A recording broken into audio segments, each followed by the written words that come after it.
Uh, Lydia, I'll just jump in with a question here. So all investors in innovation face the challenge of balancing funding of current sector research with new areas and opportunities. And this afternoon, we saw in RDAR's strategic framework an emphasis on balancing a portfolio of research projects.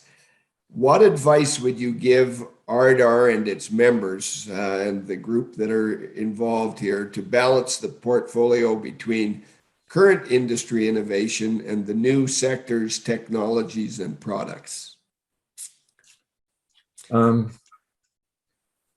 Well, when I'm looking at the presentation there that we had that Mark gave us, one thing that was going through my mind was that RDAR is doing some fabulous work, very, very targeted at what I think is very important, which is productivity.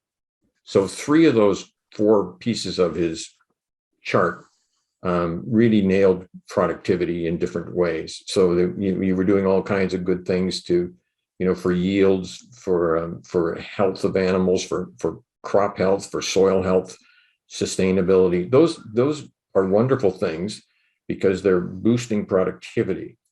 And God knows we need productivity boost because we are in a multi-year slide in terms of global agricultural productivity decline. The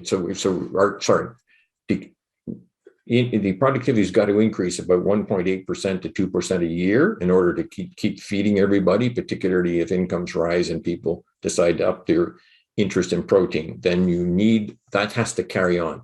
We are not getting that out of productivity increases anymore, despite wonderful things happening on the genetics front. We're not getting it. And why aren't we getting it?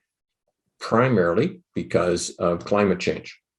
Primarily because Mother Nature's not giving us the same respect that she used to. And at the same time as that is overall agricultural funding has been falling in the developed world. So we have a productivity problem, and I do see RDAR as doing the right thing in pushing that forward. However, having said that, that's only half of business, right? Business is made up of 2 things: revenue and cost. And the productivity gains are all driven primarily at not keeping your costs under control, for the amount of output you have. That's not bringing you new innovation in the sense of new product. And so what I'm a little bit concerned about is I don't see a lot of that happening anywhere. It's not an RDAR thing, but it's that, when you think about that, and given the fact that you are you're an agricultural organization that is trying to bring productivity back to the farm level, it's unlikely that ideas that are going to be disruptive and certainly new business ideas tend to be quite disruptive to whatever is in place already, particularly if you're in a business as all agriculture is, where your fixed asset is so high relative to your other assets. Most businesses, the fixed capital is small, is not as large as the rest of your capital budget. Agriculture it is, so you're going to be far more cautious about wanting to disrupt that.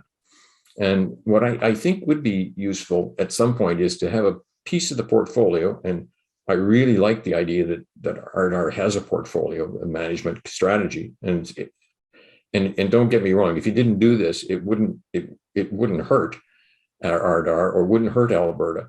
But I think you could do a little more by figuring out, okay, so what is that new driver? What's going to happen? Where's the next thing like chilled pork going to come from? Chilled pork would never have arisen under those circumstances.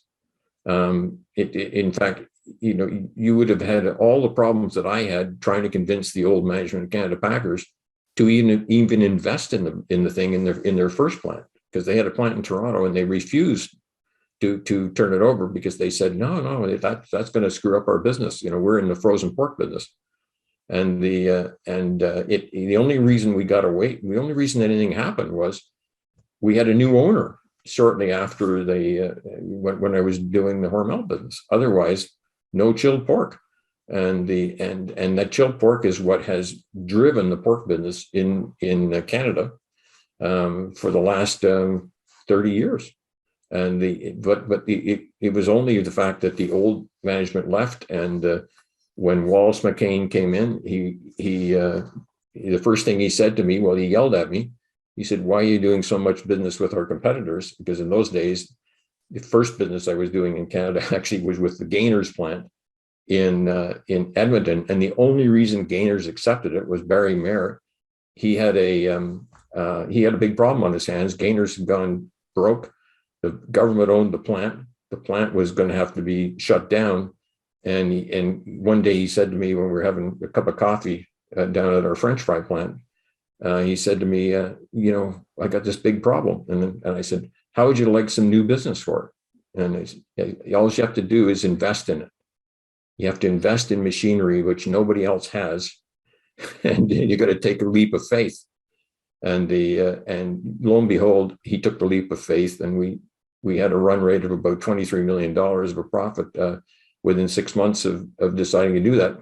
Plant eventually got shut down totally, but it brought chilled pork to the country, because Maple Leaf decided that they were making a lot of money in that plant. It was just the oldest plant in Canada at the time, pretty well, and you're going to go build a new one. So they went and built brand new. Ted, I think I hear you say maybe take some more risks, go for a home run on something that's not proven. So we'll take that.